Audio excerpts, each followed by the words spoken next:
નમસ્કાર, આપ જોઈ રહ્યા છો ન્યૂઝ 18 ગુજરાતી। હું છું સિદ્ધાર્થ ધોળકિયા। કોરોના વેક્સિનને લઈને મોટા સમાચાર। રશિયા ભારતને 10 કરોડ વેક્સિન મોકલશે। વર્ષના અંત સુધીમાં વેક્સિન મોકલશે। ડિલિવરી માટે ટ્રાયલ પૂરા કરવામાં આવશે। ડિલિવરી પહેલા જે ટ્રાયલ છે તે પૂરા કરવામાં આવશે, પરંતુ ભારતની જનતા માટે મહત્વના અને મોટા સમાચાર। રશિયા મિત્ર દેશ ભારતની મદદે આવ્યો છે અને ભારત માટે તે 10 કરોડ વેક્સિન મોકલશે। હાલમાં જે માહિતી છે તે પ્રમાણે આ 10 કરોડ વેક્સિન એ તમામ લોકોને આપવામાં આવશે કે જેઓ કોરોના પોઝિટિવ થઈ રહ્યા છે। આની મદદથી પોઝિટિવ થતા લોકો અટકી જશે। પરંતુ સૌથી મહત્વના અને મોટા સમાચાર, રશિયા કે જેની વેક્સિન રશિયાએ શોધી હોવાનો દાવો કર્યો હતો, રશિયાની આ વેક્સિન ખુદ પુતિનના પુત્રીએ સૌથી પહેલા લીધી હતી, તે વેક્સિન ભારતને આપવામાં આવશે। 10 કરોડ વેક્સિન ભારતને આપવામાં આવશે। ડિલિવરી પહેલા ટ્રાયલ પૂરા કરાશે અને ત્યારબાદ ડિલિવરી।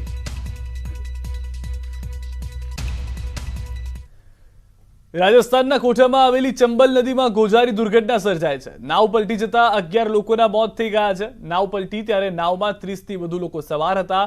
એટલું જ નહીં, નાવમાં 11 બાઇક પણ લઈ જવામાં આવી રહી હતી। મૃતકના પરિવારજનો માટે સરકારે એક સાથે તમામ લોકો માટે 1 લાખ રૂપિયાની જાહેરાત કરી છે। સામાન સાથે વ્યક્તિઓને લઈને આ બોટ જઈ રહી હતી, જે પાણીમાં ઓચિંતી પલટી ગઈ, જેમાં 11 લોકો મોતને ભેટ્યા હોવાનું જાણવા મળી રહ્યું છે। મૃતક પરિજનો માટે સરકારે 1 લાખ રૂપિયાની જાહેરાત કરી છે।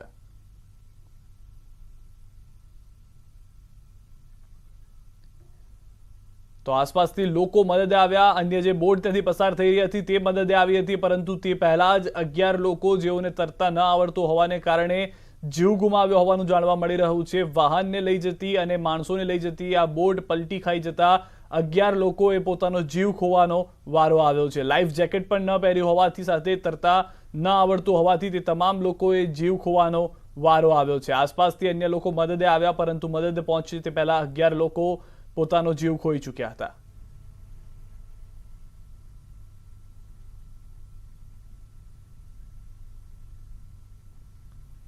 તો બીજી બે બોટને પણ આપ જોઈ રહ્યા છો કે જે મદદમાં પહોંચી છે। દોરડાની મદદથી તેઓને પણ બચાવવાનો પ્રયાસ કરવામાં આવી રહ્યો છે।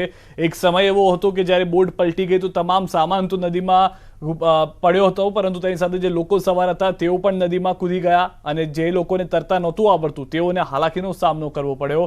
તેઓએ પ્રયાસ કર્યો પોતાનો જીવ બચાવવાનો, પરંતુ તેમાં તેઓ નિષ્ફળ રહ્યા હતા। આસપાસમાંથી અન્ય લોકો મદદે આવ્યા। બીજી બોટના દ્રશ્યો આપ જોઈ રહ્યા છો કે જે તુરંત જ મદદે આવ્યું હતું કે જે લોકો પાણીમાં ફસાયેલા છે તેઓને બહાર કાઢવામાં આવે। જેઓને તરતા નથી ફાવતું સૌથી પહેલા તેઓને બચાવવામાં આવે, પરંતુ ત્યાં સુધીમાં મોડું થઈ ચૂક્યું હતું અને 11 લોકો જીવ ખોઈ ચૂક્યા હતા।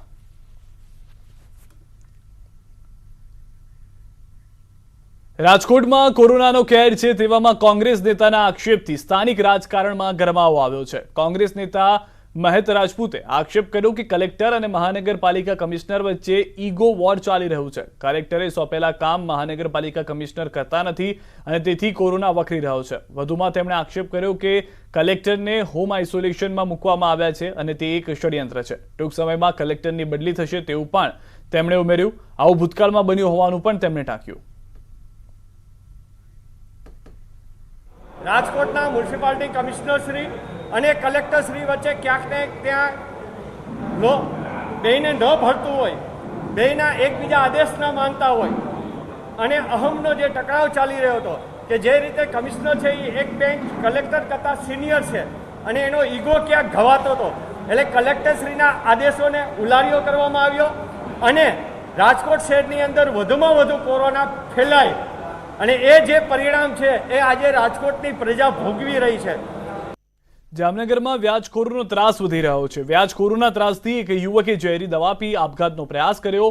વુલન મિલ ડિફેન્સ વિસ્તારમાં રહેતા અને શિપિંગ કંપનીમાં નોકરી કરતા યુવકે આ પ્રયાસ કર્યો છે। યુવકે દવા પીધા પહેલા ચિઠ્ઠી પણ લખી છે। 45 વર્ષીય હિરેન પટેલે અંગ્રેજીમાં ચિઠ્ઠી પણ લખી। યુવકના પુત્ર અને 5 થી 6 લોકોના પરિવાર સાથે રહે છે। પરિવારજનોનું કહેવું છે કે કોરોના કાળમાં યુવકે વ્યાજે પૈસા લીધા હતા અને વ્યાજખોરો ઘરે આવી ત્રાસ આપતા હતા। મારા હસબન્ડને બહુ હેરાન કરતા હતા ને, તો મતલબ જરૂરત હતી તો લીધા હતા પૈસા વ્યાજે, તો કરજાવાળા ને સવાર સવારે બહુ હેરાન કરતા હતા એ લોકો। મારા હસબન્ડને દવા પી લીધી છે, આત્મહત્યા કરવાની કોશિશ કરી છે। મારા ભત્રીજા એ છે ને સામાન્ય નોકરી કરતો હતો અને વ્યાજ કરો એને બધા બહુ જ હેરાન કરતા હતા। વારે ઘણી શિપમાં એને કામ ન કરવા દેતા, અને બહુ પરેશાન કરતા, વ્યાજનું વ્યાજ લેતા હતા. ઘરે અમે 5-6 જણા છે ને કમાવાવાળો એ છે ને હું છીએ, પણ અમે જેટલું કમાય છે ને બધું વ્યાજમાં જ જાય છે. એટલે અમને મદદ કરો તમે અને અમે આમાંથી છોડાવો. અને સમાચારમાં હવે વાત સહકારમાં કૌભાંડની.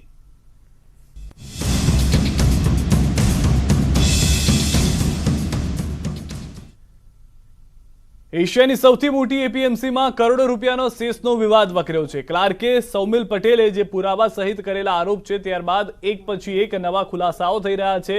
ક્લાર્ક એપીએમસીના ચેરમેન પર આરોપ લગાવી રહ્યા છે, તો ચેરમેન ડાયરેક્ટર પર આરોપ લગાવી રહ્યા છે. આખરે આ માટે જે કૌભાંડ થયું છે તેના માટે જવાબદાર કોણ છે? આ મોટા કૌભાંડ પાછળનો ખલનાયક કોણ છે? કોણ જગતના તાતની મહેનતના રૂપિયા પર તાકડદિંડા કરી રહ્યું છે? આખરે કોણ આ કૌભાંડનો મુખ્ય સૂત્રધાર છે?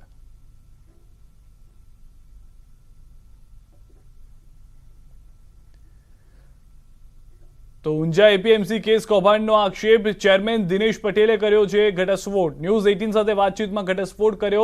ડાયરેક્ટર સંજય પટેલનો હાથ બની રહ્યો છે સૌમિલ પટેલ. તેનો હાથો બનીને તેને વાપરવામાં આવી રહ્યો છે. એપીએમસી અને મારા પરના આક્ષેપો ખોટા હોવાનું દિનેશ પટેલે કહ્યું. સરકારમાં પોતાની માંગ પણ કરવામાં આવી છે તપાસને લઈને. કેમેરા લગાડવાની પણ માહિતી મળી હતી. સૌમિલ પટેલે હાથો બન્યા હોવાની વાત દિનેશ પટેલે કરી છે. કનુભાઈ એકાઉન્ટન્ટ છે, તેમનો રોલ આમાં કોઈ જ રીતે જોવા નથી મળી રહ્યો. દિનેશ પટેલ જેઓ ચેરમેન છે તેમનું કહેવું છે કે મેં ખુદ સરકારને સામેથી ચાલીને કીધું છે કે તટસ્થ તપાસ થવી જોઈએ.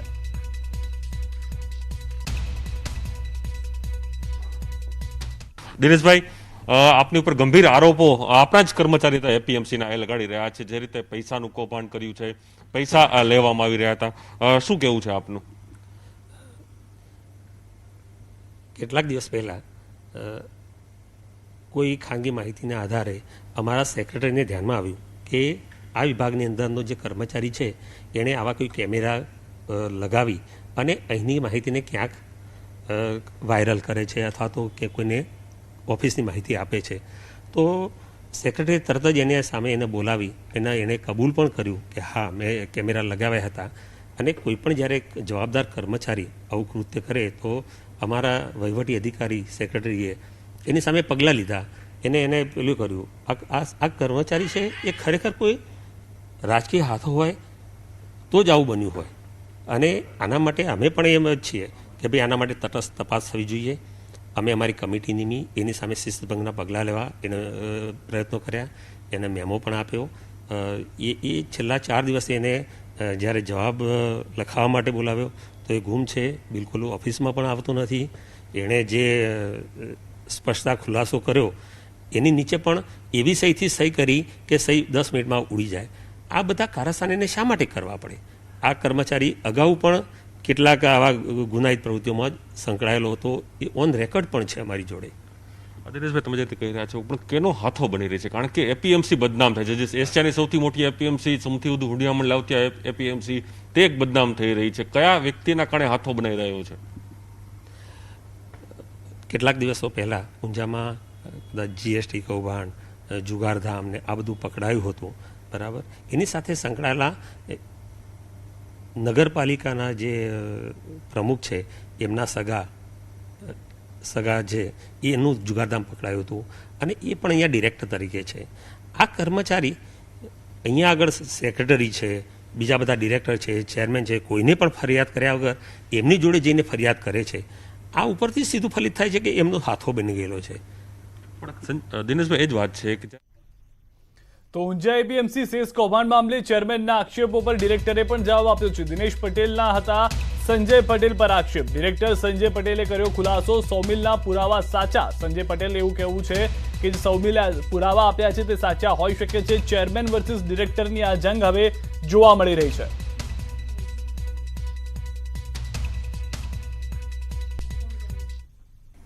ઊંઝા એપીએમસી મહાકૌભાંડને લઈને એક પછી એક નવા ઘટસ્ફોટ અહીં થઈ રહ્યા છે. એપીએમસીના ચેરમેન દિનેશ પટેલે એના જે ડાયરેક્ટર છે સંજય પટેલ ઉપર ગંભીર આરોપ લગાડ્યા છે કે સંજય પટેલનો જે હાથો છે તે સૌમિલ બની રહ્યો છે અને સૌમિલ દ્વારા આ પ્રકારના વિડીયો છે તે વાયરલ કરવામાં આવી રહ્યા છે. મારી જોડે છે સંજય પટેલ, તેમની સાથે કે જેમાં ગંભીર આરોપો ખુદ અહીંના જે ચેરમેન છે એપીએમસીના તે લગાડ્યો છે. સંજયભાઈ, તમારી ઉપર ગંભીર આરોપ એપીએમસીના ચેરમેન જે દિનેશભાઈ છે તેઓ લગાડ્યો છે કે સંજયભાઈનો હાથો એ સૌમિલ બની રહ્યો છે અને સંજયભાઈ પાછળ રહીને આ બધું કરાવી રહ્યા છે. એવું કંઈ નથી. સૌમિલ 13 વર્ષ જૂનો કર્મચારી છે અને સૌમિલ મારા ગામનો છે. મારે કોઈ બ્લડ રિલેશનમાં થતો નથી. એને મને રજૂઆત કરી કે આવું થાય છે અને આવી વસ્તુ છે, અને એને જે પુરાવા રજૂ કર્યા એ પ્રમાણે એમાં થોડું ઘણું મને એવું લાગે છે કંઈક છે. શું છે થઈ રહ્યું છે? ખરેખર અહીંયા કૌભાંડો થયા હતા? તમારી કોઈ બોર્ડ મિટિંગ હોય તેમાં પણ કોઈ ચર્ચાઓ થતી હતી ખરી? એ તપાસ ના, બોર્ડ મિટિંગ નથી થઈ અને કોઈ ચર્ચા પણ નથી કરી. આ લોકોએ એમની રીતે એમને કાર્યવાહી કરી, પછી કર્મચારી મારી પાસે આવ્યો. એટલે તમારા તરફ થકી આ બધું થયું છે? એટલે કઈ જ્યારે આરોપ તમારી પર લગાડ્યો છે કે દિનેશ પટેલ જે આરોપ લગાડ્યો છે કે તમે એક હાથો બનાવ્યો છે સૌમિલ પટેલને, કે એના તમારા કોઈ વ્યક્તિગત કામોને દબાવવા માટે દિનેશ પટેલને અથવા વર્તમાન જે ધારાસભ્ય છે તેને દબાવવા માટે? તો મારી ચેરમેનશ્રીને એ જ પૂછવું છે કે મારા વ્યક્તિગત કયા કામો અને મારે એમને દબાવવા પડે, એનો ખુલાસો કરે તો હું એનો જવાબ આપવા બંધાયેલો છું. એ પણ વાત કરે છે તમારી જીએસટીની કોઈ બવાલ હતી, જયાશ્રીની બવાલને કારણે તમે આ પ્રકારની દબાણ છે તે અહીં આ લોકો ઉપર લાવી રહ્યા છો. એક ટેક્સ પ્રક્રિયા વેપારમાં દરેક લોકો વેપાર કરતા હોય છે. રાજકીય ક્ષેત્રમાં હોય તો પણ વેપાર કરતા હોય, અને અમારી જનતા પાર્ટી પક્ષમાં હું માનું છું સક્રિય કાર્યકર છું. હું માનું છું ત્યાં સુધી અમારા પક્ષમાં કોઈ શરમ રહેતી નથી. તો ચેરમેન અને ડિરેક્ટરે આપને સાંભળ્યા, અને જેમાં સ્પષ્ટ કહેવામાં આવી રહ્યું છે એક તરફથી કે સૌમિલ પટેલ જેને આ પુરાવા આપ્યા છે તેની વાતમાં કેટલાક અંશે સત્ય જોવા મળી રહ્યું છે, પરંતુ આ સમગ્ર કૌભાંડ મામલે ખેડૂતોનું શું મત છે, તેઓનું શું માનવું છે, તે પણ ન્યૂઝ 18 ગુજરાતીએ જાણવાનો પ્રયાસ કર્યો. ત્યાંની સૌથી મોટી એપીએમસી ઊંઝા માર્કેટિંગ યાર્ડ મહાભ્રષ્ટાચારને કારણે એક વખત વિવાદમાં આવી છે. આ વિવાદ થયો છે, એક જ કર્મચારીએ સમગ્ર જે કૌભાંડ છે તે બહાર લાવ્યું છે, અને તેની અંદર જે સત્તાધીશો છે તે કઈ રીતે વેપારીઓ અને ખેડૂતના જે પૈસા હતા તેની કટકી કરી રહ્યા હતા તે પ્રકારના વિડીયો બહાર આવે છે. જાણશું ખેડૂતો પાસે જ, અને જે ખરેખર જે કરદાતાઓ જે હોય છે કે જે પોતાના પરસેવાએ ખેતી કરતા હોય છે, ત્યારબાદ એપીએમસીમાં પોતાનો માલ છે વેચતા હોય છે, ત્યારબાદ વેપારીઓ જે સેસ છે તે અહીં આપતા હોય છે એપીએમસી, પરંતુ એપીએમસી તે સેસની નામે કરોડો રૂપિયાની કટકી કરી રહ્યા હતા. જાણશું ખેડૂતો પાસે શું કહેવા માંગી રહ્યા છે. જે એપીએમસીનું જે કૌભાંડ બહાર આવ્યું છે, જે હજારો કરોડો રૂપિયાના કૌભાંડ છે, કઈ રીતે તમે જોઈ રહ્યા છો આ કૌભાંડને, કઈ રીતે તેની તમે નિંદા કરશો? આ એપીએમસી કૌભાંડમાં મોટા નેતાઓ શેષ લઈ અને બારોબાર આપી દેતા અને કર્મચારીને ધમકી આપી અને એમના તો લઈ જતા. આ ખરેખર એક ખોટું અને નિંદનીય પગલું છે. ખરેખર જે મહેનતના પૈસા હોય છે ખેડૂતના અને જે વેપારીઓના જે લીગલી પૈસા હોય છે તે પૈસા બારોબાર આ રીતે દઈ જવામાં આવતા હતા. રાજકીય નેતાઓ પોતાના લાભ માટે કટકી કરી રહ્યા હતા. કઈ રીતે જુઓ છો? રાજકીય નેતાઓ પોતાના લાભ કટકી કરી રહ્યા હતા. મેં તો એપીએમસીમાં નોકરી કરેલી છે, બધું હું જાણું છું. પણ આ અમારો ભત્રીજો છે, એ બધું જાણે છે. એના બધા પુરાવા છે એપીએમસીમાં કેવી રીતે, અને એપીએમસી સંસ્થા છે, એ સંસ્થામાં આપણે નોકરી કરવી હોય તો વફાદારીથી કરવી પડે. એને નોકરી કરીને પછી દબાણ આવ્યું અને એને જે પૈસા બધા કાપીને જે આલ્યા જેના માણસોને, એ તો અમે ઓળખતા ના હોય. એ અમારો જે કર્મચારી છે એ બધું તમને કહે છે.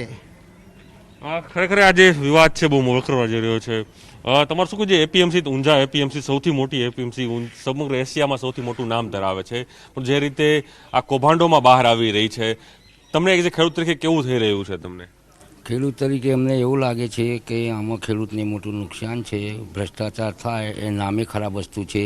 એટલે આ બાબતે ખેડૂતે જાગૃત થવાનું તો એક બાજુ રહ્યું, પણ કારોબારી સભ્યે એક સાથે રહીને માર્કેટનો વિકાસ થાય, ખેડૂતનો વિકાસ થાય, ખેડૂતને પૂરતું પોષણ મળી રહે એ બાબતે વિચારવું જોઈએ. ચોક્કસ માની શકાય, જો કદાચ આ સેસમાં જે ચોરી થઈ હતી જો ન થયું હોત તો કદાચ આસપાસના ગામડાનો પણ વિકાસ થાત અને ભારત લેવલે પણ ઊંઝાનું નામ અનેરું રીતે લેવાત. કારણ કે એપીએમસી ઊંઝાના નામે તો એશિયામાં ફેમસ છે, પરંતુ જેના વિકાસ નામે પણ આગળ વધે. પરંતુ જે ભ્રષ્ટાચારી આ જે નેતાઓ છે, જે ડાયરેક્ટરો છે, જે ખુલ્લેઆમ ઉઘાડી લૂંટ છે અહીં તે કરી રહ્યા છે.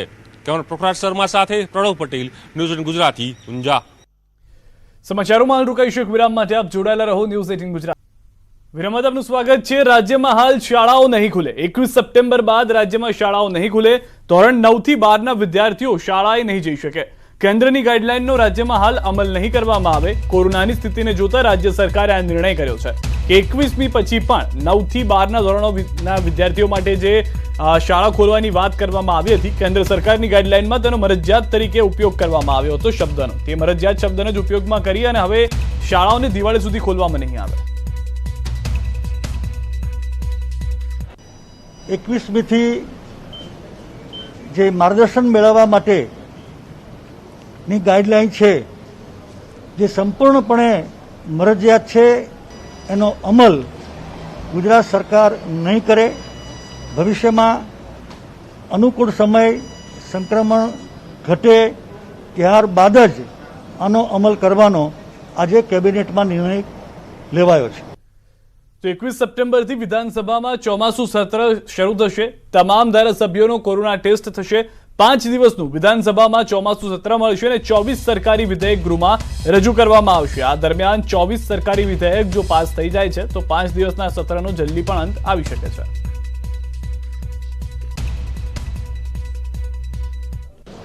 સાંજે 5 વાગે ધારાસભ્યોની ગુજરાત વિધાનસભાના ભારતીય જનતા પાર્ટીના કક્ષમાં મિટિંગ રાખવામાં આવી છે અને કોરોનાનું સંક્રમણ અને સોશિયલ ડિસ્ટન્સ જળવાઈ રહે તે પ્રમાણેનું માનનીય અધ્યક્ષશ્રી દ્વારા જે આયોજન કરવામાં આવ્યું છે તે માટે અને જે ધારાસભ્યો વિધાનસભા ગૃહની અંદર પ્રવેશવાના છે એ તમામે ધારાસભ્યોનું ટેસ્ટિંગ કરવામાં આવનારું છે. આ તરફ સુરતમાં અંડરબ્રિજની ગડર તૂટી છે. વરાછા રેલવે સ્ટેશન રસ્તાની ઘટના છે. ટેમ્પા પર લોખંડની ગડર તૂટી પડી છે. ઘટનામાં 2 વ્યક્તિ ઘાયલ થયા હોવાનું જાણવા મળી રહ્યું છે. વાહન પસાર થઈ રહ્યું હતું તે દરમિયાન આ ગડર તૂટી પડી હતી. 2 વ્યક્તિ ગંભીર રીતે ઇજાગ્રસ્ત થયા છે, જેઓને સારવાર માટે હોસ્પિટલ ખસેડવામાં આવ્યા છે.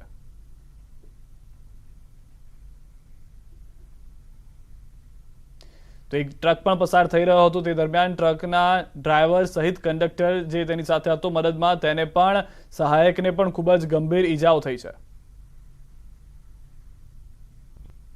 टूट करके बिल्कुल गिर पड़ा और इतनी खतरनाक ढंग से गिरा कि अब मैं ये नहीं समझ पा रहा हूँ कि मैं कैसे बच गया. मेरे को मेरे खुदा ने बचा लिया है.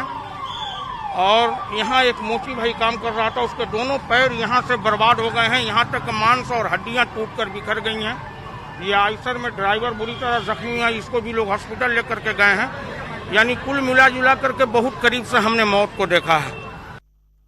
અને ખબર પર હવે નજર કરીએ. વ્યાજખોરોના ત્રાસથી આપઘાતનો પ્રયાસ જામનગરમાં એક યુવકે કર્યો. આપઘાતનો આ પ્રયાસ કરનાર યુવક વુલન મિલ વિસ્તારમાં રહેતો હતો. વુલન મિલ વિસ્તારમાં ઘરે કર્યો છે તેણે આ પ્રયાસ. ઝેરી દવા પીને આપઘાતનો પ્રયાસ કર્યો. યુવકે ચિઠ્ઠી પણ લખી છે જેમાં તેના આપઘાત કરવાના પ્રયાસનું કારણ દર્શાવવામાં આવ્યું છે.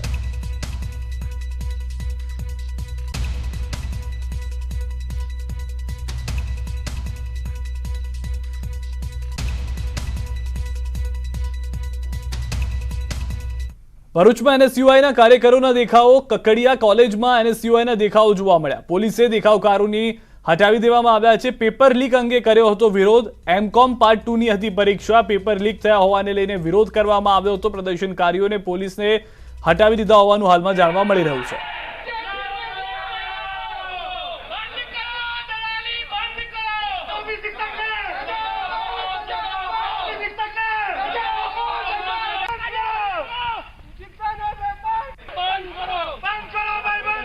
તમામ યુનિવર્સિટીના 1200થી વધુ વિદ્યાર્થીઓ દિવસ રાત કોરોના મહામારી કાળની અંદર પરિશ્રમ મહેનત કરી અને વિદ્યાર્થી પરીક્ષા ખંડમાં જઈને જાનના જોખમે પરીક્ષા આપી હતી. તે લોકો સાથે અન્યાય થયો છે. આ માટે એનએસયુઆઈ માંગ કરે છે કે જે જવાબદાર હોય તેને યોગ્ય સજા થાય અને જે જવાબદાર છે અધ્યાપક તેને બરતરફ કરવામાં આવે. અને એનએસયુઆઈ આવી રીતે જે કરવામાં આવેલું છે કૃત્ય તેને સખ્ત શબ્દોમાં વખોડે છે. અમદાવાદમાં ચાની કિટલી અંગે મોટા સમાચાર. મધ્ય ઝોનમાં મહાનગરપાલિકાની કાર્યવાહી. કેટલીક જગ્યાએ ચાની કિટલી બંધ કરાવવામાં આવી છે. સોશિયલ ડિસ્ટન્સિંગ ન જાળવવામાં આવતા, માસ્ક ન પહેરતા હોવાના એ તમામ લોકોની સામે પગલાં લેવામાં આવ્યા છે. ચાની કિટલી ઉપર આ તમામ લોકો માસ્ક વગર જોવા મળી રહ્યા હતા. સોશિયલ ડિસ્ટન્સિંગનો પણ ભંગ કરી રહ્યા હતા. એ તમામ જગ્યાએ અમદાવાદ મ્યુનિસિપલ કોર્પોરેશન દ્વારા કાર્યવાહી કરવામાં આવી છે. આ પહેલા પણ અનેક શોપિંગ મોલ્સ અને દુકાનોમાં પણ કાર્યવાહી કરવામાં આવી હતી, પરંતુ હવે જે ચાની કિટલી છે કે જ્યાં આગળ મોટી સંખ્યામાં લોકો ભેગા થતા હોય છે, સોશિયલ ડિસ્ટન્સિંગ જાળવતા નથી, માસ્ક પહેર્યા વગર જોવા મળ્યા હતા, તે ચાની કિટલીઓને જ બંધ કરી દેવામાં આવી છે.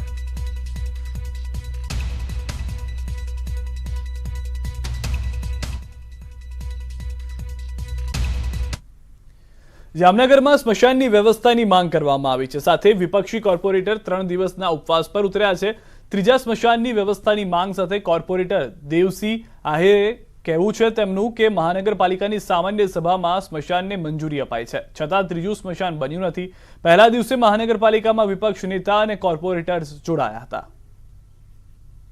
મારા ઉપવાસથી આ લોકોને સતબુદ્ધિ આવે અને જામનગરની 7-8 લાખની સંખ્યા છે તો 2 સ્મશાન ટૂંકા પડે છે અને તાત્કાલિક ત્રીજું સ્મશાન બનાવે એ વ્યવસ્થા કરે એવી હું પ્રભુ આગળ પ્રાર્થના કરું છું. જામનગરના અમારા સાથી કોર્પોરેટર દેવસીભાઈ આહિરે 3 દિવસના પ્રત્યેક ઉપવાસ કર્યા છે. એના ટેકામાં અમે જોડાણા જઈ. દેવસીભાઈની માંગણી છે કે તાત્કાલિક જામનગર શહેરને એક ત્રીજું સ્મશાન આપો. અત્યારે અમારું જે જૂનું સ્મશાન છે સોનાપુરી, એની હાલત એટલી બધી કફડી થઈ ગઈ છે કે એના ટ્રસ્ટી પણ બિચારા પહોંચી નથી શકતા. અને સમાચારોના અંતમાં હવે નજર કરીએ કે કોરોના મહામારી બાદ લગભગ હવે સૌ કોઈ ફરી આગળ વધવાના જુસ્સા સાથે કારોબારમાં જોતરાયા છે. ત્યારે ગુજરાત સરકારે પણ આ જુસ્સાને ટેકો અને પ્રોત્સાહન આપવા માટે નવી ઔદ્યોગિક નીતિની જાહેરાત કરી છે. ન્યૂઝ 18 ગુજરાતીએ આ બાબતે લોકોને કેટલો ફાયદો મળી રહ્યો છે તેની તલસ્પર્શી તપાસ કરી છે. ગુજરાતની છાપ છેલ્લા કેટલાય વર્ષોમાં સતત શ્રેષ્ઠ રાજ્ય તરીકે યથાવત રહી છે. આ જ છાપને વધુ ઊંડી બનાવવા માટે થઈને રાજ્યના દૂરંદેશી એવા મુખ્યમંત્રી વિજયભાઈ રૂપાણીએ હાલમાં જ નવી ઉદ્યોગ નીતિ 2020ની જાહેરાત કરી. આ નીતિમાં કંઈક કેટલાય મુદ્દાઓ આવરી લેવાયા છે. ખાસ તો એવા મુદ્દાઓ કે જે આ કોરોના કાળથી બહાર નીકળવાનો પ્રયત્ન કરી રહેલ ગુજરાતની કોઈ પણ ઇન્ડસ્ટ્રીને ટેકો પણ આપી શકે અને આગળ વધવા માટે સાહસ માટે પ્રેરણા સ્ત્રોત પણ બની શકે. અમારી ઔદ્યોગિક નીતિને આ વિકાસ જે ઓલરેડી ઝડપી છે એ હજુ વધારે ઝડપી કેમ બનાવવું તે માટેનું છે. આ માટે અમે મોટા ઉદ્યોગો, મધ્યમ ઉદ્યોગો, MSME, સ્ટાર્ટઅપ તમામને આવરી લીધા છે અને અનેક વાતો પ્રથમ વખત કરી છે. એક તો અમે 15 સેક્ટર બનાવ્યા છે, થ્રસ્ટ સેક્ટર, જેથી કે ભારત આત્મનિર્ભર બને, ગુજરાત આત્મનિર્ભર બને. જે વસ્તુનો આયાત થાય છે ભારતમાં, ગુજરાતમાં ખાસ કરીને, એનું ઉત્પાદન આપણે ત્યાં થઈ શકે એનું પણ ધ્યાન રાખ્યું છે. મહેસાણાની વાત આવે એટલે નાના મોટા કંઈક કેટલા ઉદ્યોગો પર નજર પડે. આથી જ ન્યૂઝ 18 ગુજરાતીની ટીમ આવી પહોંચી મહેસાણા. અહીં દેડિયાસણ GIDCમાં ઉદ્યોગ કરતા વેપારીઓ નવી નીતિને આવકારી રહ્યા છે અને તેઓ ખૂબ જ ખુશ દેખાઈ રહ્યા છે. સરકારશ્રીએ જે ઉદ્યોગ નીતિ બહાર પાડી છે એ નાના ઉદ્યોગકારો માટે તો બહુ સરસ છે અને નાના ઉદ્યોગોનો વેગ મોટામાં મોટો વેગ મળશે.